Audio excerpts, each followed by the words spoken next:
Hello YouTube family, this is Brighton Magwiza. Welcome to our first table talk discussion, and today we're going to touch a very fundamental topic which I do believe that most of us have encountered, probably experienced it. We're talking about heartbreaks. So the topic is deciphering heartbreaks. So in deciphering, we're trying to decode, trying to understand what this devastating monster is all about. I'm sure heartbreaks have taken lives. A lot of people have died because of heartbreaks. A lot of people have made, bad decisions because of heartbreaks. So I think it will definitely do us well if we try and understand, try and really get to the bottom, to the rudimentary aspects of what heartbreaks really entail. So in the house, I have a very special guest. I'm with Natasha Gatawa. Natasha Gatawa is a sociologist, and she's gonna share with us because she has experienced a lot in the field of heartbreaks, and she will definitely help us so that at least we try to, deal with heartbreaks, and if possible, try and limit the devastating effects of heartbreaks. So, Miss Natasha, welcome to the table talk discussion. Please just share a bit about yourself. Tell our audience a bit about yourself. Thank you, Brighton, for having me. Hello, YouTube family. My name is Natasha Gatawa, and I'm a sociologist, as introduced.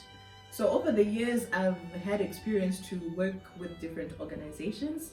And amongst this, I remember an NGO I used to work for, and I was into counseling. And the amount of clients who came to be helped with problems, 90% of them had heartbreak issues. And to be fair, I'll say that it was mostly women. I don't actually recall a man coming to seek counseling for heartbreaks. Okay. And that puts us on an issue of concern, which is in this society, which was then, I think it's something traditional, that men are not supposed to feel pain, they're not supposed to hurt, and that's what they say in my vernacular language. It's more of like a cultural thing. It's a cultural thing. When you're growing up, please, men don't cry. Men don't No matter cry. how much you are hurting, yes, you're simply told relax. Relax. Men don't cry. They say men it up. Okay. So that is actually called toxic masculinity. And this is something we're trying to teach our younger generations, that it's okay for a man, for a woman, both of them, to be vulnerable, to be emotional. So express their emotions. Yes. Okay. So when I encountered these women who used to come and seek advice, I then learned that this is a phenomenon which affects a lot of us, and both genders. It's open to anyone can be affected by heartbreak.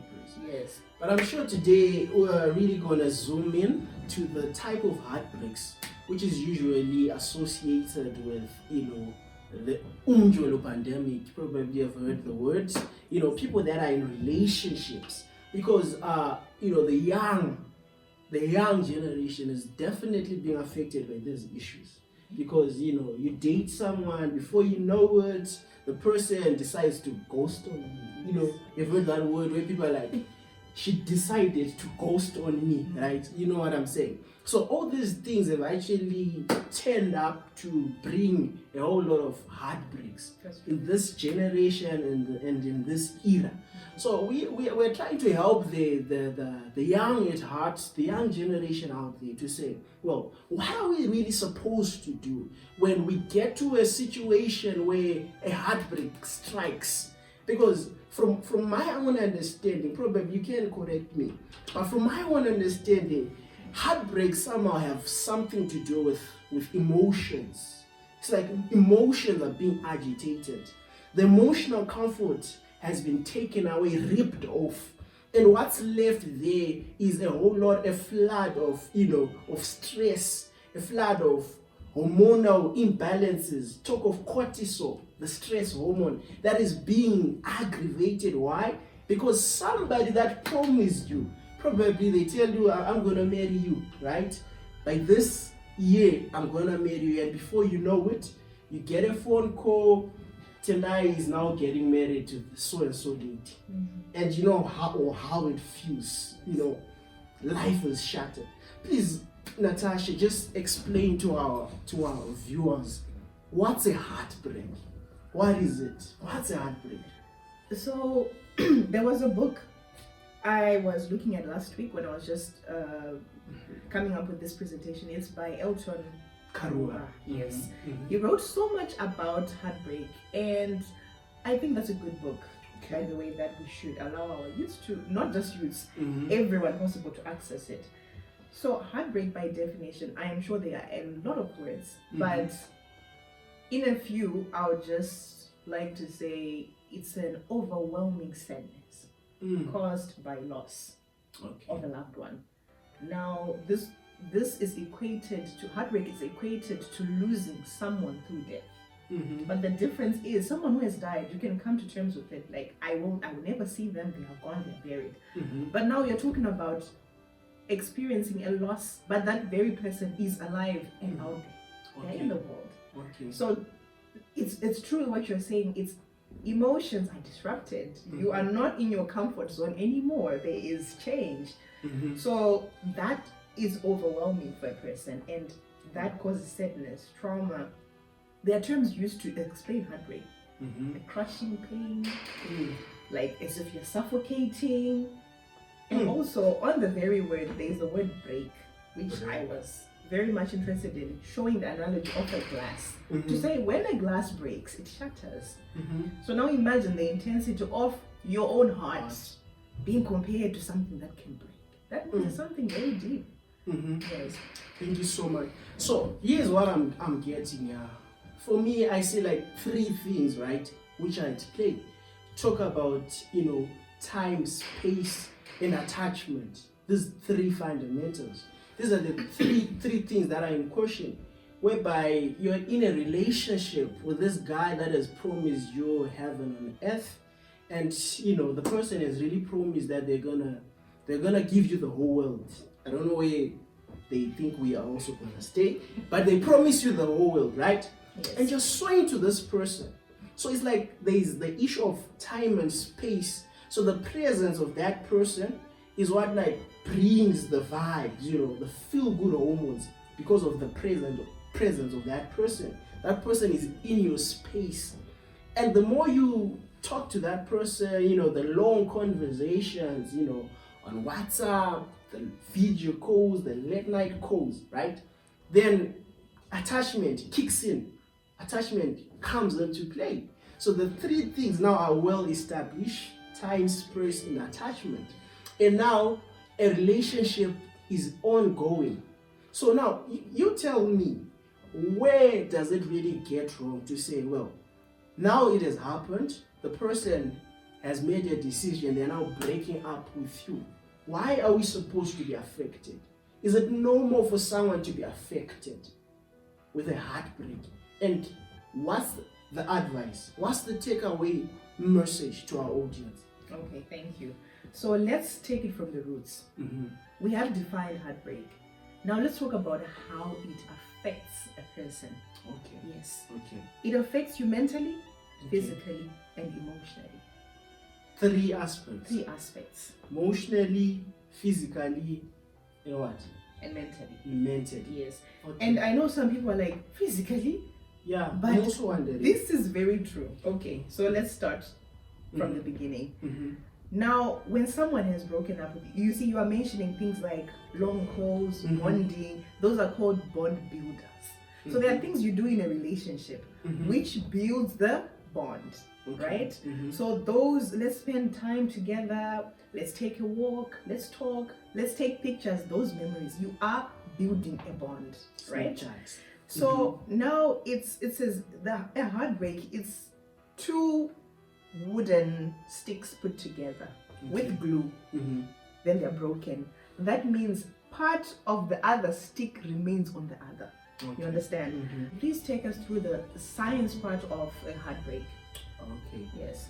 So here's what really happens, and I think it's important that you get the science part of it, such that when you know what really is happening, I think you can better deal with heartbreaks.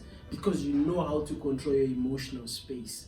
So in the brain, there are hormones that are being secreted time and again. We've got the feel-good hormones. So when you're in a relationship with that person, maybe it's that beautiful lady that you're in a relationship with, those hormones, they're hormones that are being secreted, right? The endorphins, the oxytocin, the love bone hormones. So these are the hormones that are being secreted, right? Okay. So already there's a bond that has been formed between the two parties that are in question. The lady, especially ladies, they secrete this, hormone in huge amounts, oxytocin, right? And that really then takes me to the issue of why it's important not to become physically involved when you're in a relationship. Okay. Because when you're in a relationship and you become physically involved, it means that oxytocin is now secreted in huge amounts. When people are intimate, oxytocin is in question. And that hormone really builds up the bond between the two parties that are in question. So you can imagine when the relationship shatters and already a strong glue, a strong bond exists. Think of it. You see what really happens. Yes. Because you're no longer secreting those feel-good hormones, right? Those, the dopamine rush that used to come when the person calls. Now that person is gone. That person has chosen another pathway. So just that idea of knowing that the dopamine is gone. When dopamine is gone, that means cortisol, the stress hormones, they then kick in. Now you're stressed up, you're freaked out. Why? Because the person is gone. The person that gave you that vibe has left you. And now because of oxytocin, that bond is what really hurts, because a bond has been formed. So it's very important that if you're in a relationship with someone, I think that's the part where now we are going, right? Okay. Yes. Yes, we want to get into the reasons why, or factors leading to a heartbreak. So please note that these are probably sub-factors and they point to a greater one. But let's just go through it so that maybe you've experienced it and you didn't know, you're going to learn, or you haven't, so you're going to know now. Yes. So what can we say are the factors leading to a heartbreak? I think from just the discussion that we are having, I think it's safe to say the main reason why people have heartbreaks is because people, like, when they get into that relationship, it's like everything is consumed, is sucked up into the relationship. You're dating someone, it's like that person has become your world. You know what I'm saying? Your God. That person has become your God. Yes. You literally idolize that person, and it's like you feel like everything about you has been taken. It's like your intelligence has been hijacked by that person. So you're no longer thinking on the logical. It's no longer the front or the prefrontal cortex that is at play. It's only an issue of hormones. It's only your emotions that are at play. The logical, critical thinking mind has been taken over. Okay. So because of that, I'm sure you can see already what's happening. When that person decides to leave you or break up with you, you can think of it. Your world has been what? Taken away. Yes. Because that was your world, and now your world has been ripped off from you. Yes. So I think that could be the main reason why people literally go through heartbreaks. Is because they go there with their all. That's interesting. They say love is blind, but someone then said love is blind for those who do not want to see. Because being blind and falling or walking and you are blinded, you could fall into a pit. Yeah. So now you are very correct to say the logic is left. It's like your brain is right there and you just went Emotions. in. Yes. Thank you for Sucked up that. by emotions. Also, another factor that I think has our generation is we are in a microwave generation. Microwave, just 5 minutes, your food is done, or your popcorn is cooked, or your rice is cooked. We are the right now, I want now generation. You caught your lady. In 3 weeks, she should meet your mother. In 4 weeks, she should meet your aunt. Why are we too fast? Why are we not taking our time, to get to know them? Firstly, do you even know yourself? Wow. Or you're quick to like, Brighton likes this color, Brighton likes this food. But who are you as a person? I like that point. Yes. So it's too fast. Everything happens. That's also, you mentioned the physical part of it. You see that people are quick to call them, we just had a one night stand. Love at first sight. The writer said it's only infatuation which loves at first sight. Wow. So let's not be too fast. Let's take our time. People can court for years without rushing into these processes, which might now hurt us. Thinking of that point where you're putting it across, I think viewers, you need to see this, right? The sociologist is coming with another fundamental principle there, where it's important to know yourself. Yes. Get to know yourself. You need to be enough. Just being you, be enough. Yes. Be a complete person. It's not like you are going to somebody so that he meets up with your lack. You need to go there a complete person. You don't need to be in a relationship because you feel lonely. Yes. By the way, I do believe that loneliness is like a psychological disease. When you feel like, you're incomplete and you need this other person so that you become a complete, then you've lost it. So when you're going into a relationship, it's a person, a complete person, who is emotionally sound, who is emotionally complete, psychologically complete. Then you go into that relationship with that person because you are a complete being. When that person decides to leave the relationship, it's a complete person that is being left. So think of it, when you are not complete, then what happens? A heartbreaks then happens. And you're also talking about the issue of like, you say a microwave generation. Yes. We want it now, right? It's like premature gratification, where you simply want it there and then. I think love should be a process. It takes time. It really has to take time, whereby you get to know, you meet up with this lady. The first thing, probably you need to be their friend. Be their friend, get to know them, right? Before you even, give them your heart. Just take time to know them as a friend. Because some of the time we are quick to be in a relationship. We meet up in a combi. Before you know it, we exchange numbers. I asked you out. Then you're like, it's okay. We're not in a relationship. I think that's where we haven't messed up. Just take your time, get to know the person as a friend, so that you can actually literally decide to say this person does not qualify to, graduate into the, the zone of becoming my girlfriend. Because as a friend, she or he has failed. Yes. Then from there, the person is now your person. You're now in a relationship. You still analyze and trying to see the red flags, right? Because it's more of like trying to get to know the person. It's not like you're taken in, it's now marriage. When you're dating, don't think that that person you're dating, eventually you're gonna get married to that person. Just give a room. I don't know. What's the other point, probably you can share more?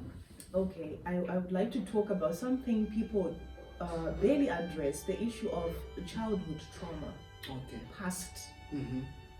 What shapes us. We cannot talk about how we are as adults without talking about how we were when we were children. Okay.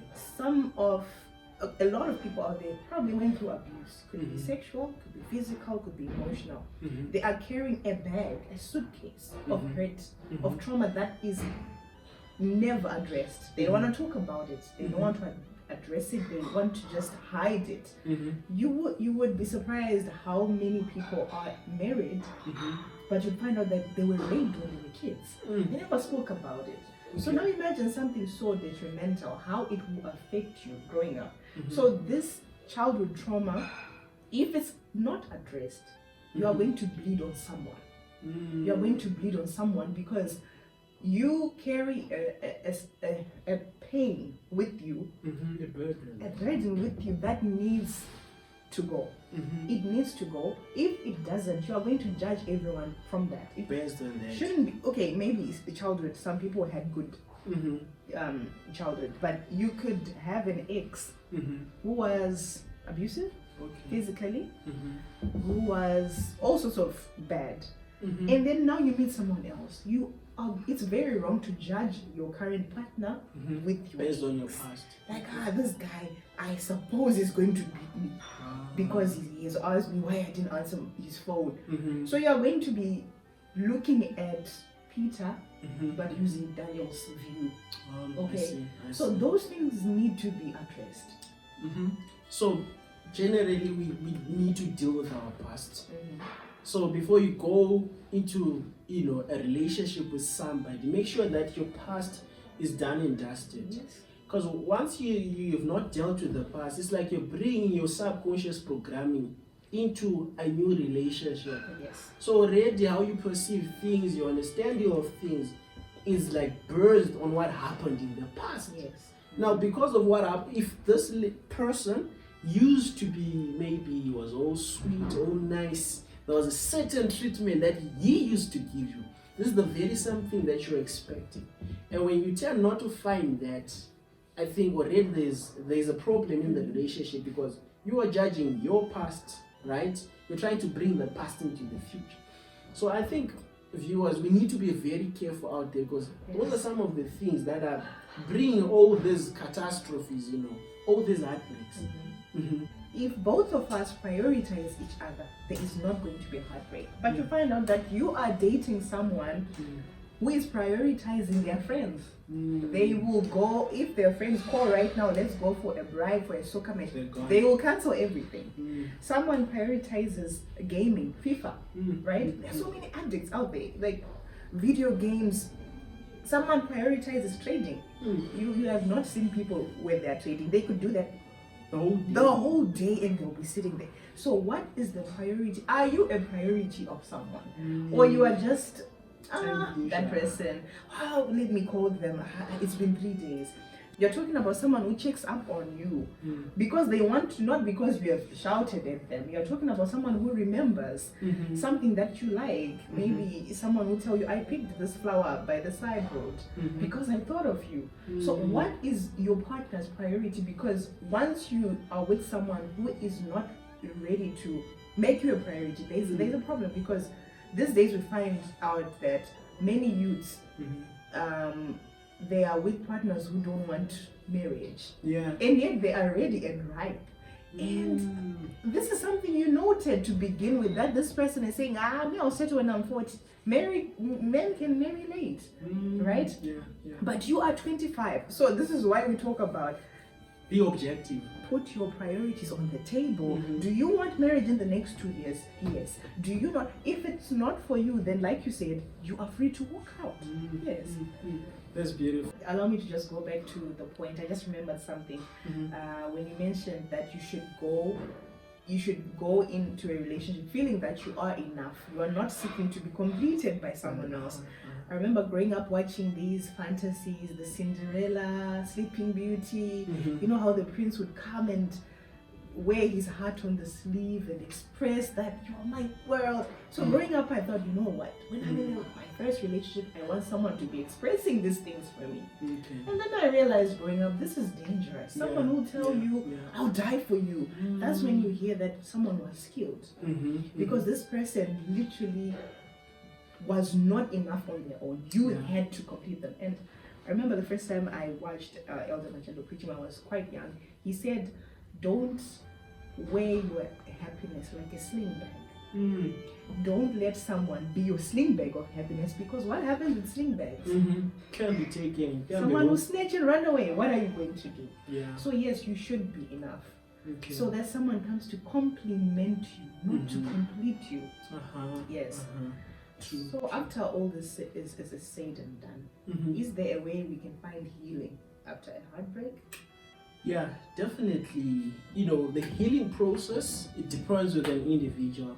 What's important is you need to take your time. You just need to revisit what really happened. What was the cause of the heartbreak? And what was the cause of you breaking up with that person, right? Because these are relationship issues. Yes. Now, when you know exactly where the problem was, probably it's not even your fault. Probably it's the fault of that other person. You realize that no, this person was not the right person for me, right? If there are things that needs to be fixed in your own life, emotional space, just work on yourself, become the better version of yourself. Because we're gonna repeat this point time and again. Yes. Just get to know yourself. Yes. When you're going into a relationship, make sure that you have done everything. You have done your self introspection. You know yourself. You know everything about you. Then you give yourself to the next person. But probably you can add on that point to say, how do we really heal from heartbreaks? Just give us the pragmatic, scenarios of how we can heal. So we are going to talk about healing because when there is a way in, there is a way out. Yes. It can be painful. It will be painful. We're not going to sugarcoat that. It will be painful, but there is a way. So I will pose a question to our viewers. What is the hardest thing to do? Moving on, letting go, or starting over? Okay. Moving on, letting go, or starting over. Now they can look like they are all hard, but there's the hardest. You cannot move on without letting go. You cannot start over without letting go. Oh, I see. Yes. I see. So let's getting into how the steps we can take. We can try. Yes. Yeah. To do this, to heal. First things first, when something happens, just like the death of a loved one, accept it. Accept that the relationship is over. It is what it is. Because you don't want to be the person who's stuck in denial. Yeah. Denial will Definitely hinder your progress. To eat you up. Accept it's over. We have broken up. They are not there. They're not part of your life anymore. It's not working. Yes. So when you accept, you will look at the situation as it is. Stop saying, he beat me because he was drunk. No. Don't flower someone's character. They were wrong. They did what they did intentionally to hurt you. They mapped it out. If it was infidelity, they sat down and said, I'm going to cheat with Titi and Jane. That was not a mistake. So look at it the way it is. He cheated. So I was not enough for him or for her. They were not content with me. Don't sugar it. No, they were it was a moment of weakness. No. So that means if you don't deal with this mess, right? When you start seeing these things, what's gonna happen is you're gonna get a deeper heartbreak later in the future. Precisely. So just deal with it now and now. If it's not working, if that person really shows that they're not owning up, they're not faithful, just make the decision before you get a deeper heartbreak. You get a part 2 heartbreak. Yes. All right. So once you've accepted now, you are able to then move forward to say, okay, what should I avoid? Social media has killed a lot of lives. True. Yes, physically, mentally, emotionally. So the moment you start going through your phone, let me look at their online. Last seen. The status, even the status which was not directed to you. Yeah. That day it will be directed. It's like, you see what they're talking about. If someone is just posting looking good, you are going to think, so they are happier without me. So you know what? Take a break away from social media for a while and go through the journey of knowing who you are. Because sometimes we become someone else and we become someone who's a product of our partner. Let's say your partner likes Manchester and you like Liverpool. Sometimes we are too weak to just say, yeah, me too, I like Manchester. You have shut out who you are just because you want to please that person, which shouldn't be that. You have lost your personality. So go back, be in the journey of knowing who you are. Yeah. Who am I? What do I like? Self-love, self-growth. That's beautiful. That's beautiful. So you definitely need to get rid of everything that reminds you of that person. Because if you used to talk on WhatsApp, whatever it is, if possible, right, for the sake of peace, just block off the accounts.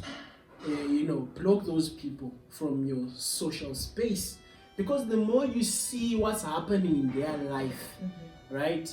Sometimes you are reminded of what used to happen. Imagine if every Friday he used to take you out for a movie, that person is no longer there, right? So each time you go on their social media, probably they're with their new girlfriends. They're going out for a movie on Friday. Right. So, the rush of thought that really comes. So just try by all means to, get rid of everything that reminds you of your ex, so that you can move on. Yes. That includes the gifts. Because girls like to be given t-shirts, sweaters, So for a while, put those away or give to charity. Yeah. Yes. And after you do that, we're not saying you should hate someone and curse them in your prayers or something. No, we're just saying for you to move on. You cannot move on even in drugs. When we teach them how to get rid of drugs, you cannot say I'll keep the blunt here of my marijuana here and but I won't smoke it. It doesn't work that way. So terminate everything, every memory possible. After that, also stop looking for parts of them in other people. I'll tell you something personal that happened to me. Someone I once dated back then. We parted ways, and years after they told me that, you know what, I went around the world, tried to date someone like you. I don't eat chocolate. They looked for someone who doesn't eat chocolate, someone who has light skin, someone with brown eyes.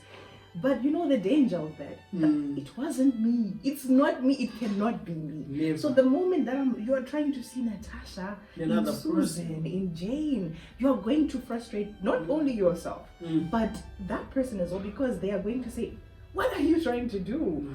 You're forcing me to do this or to be like this, because you are reminded about, and this also happens in, unfortunately, people who have lost their spouses and dead, they try to go marry someone who reminds them of their late partner, but that's only gonna frustrate you.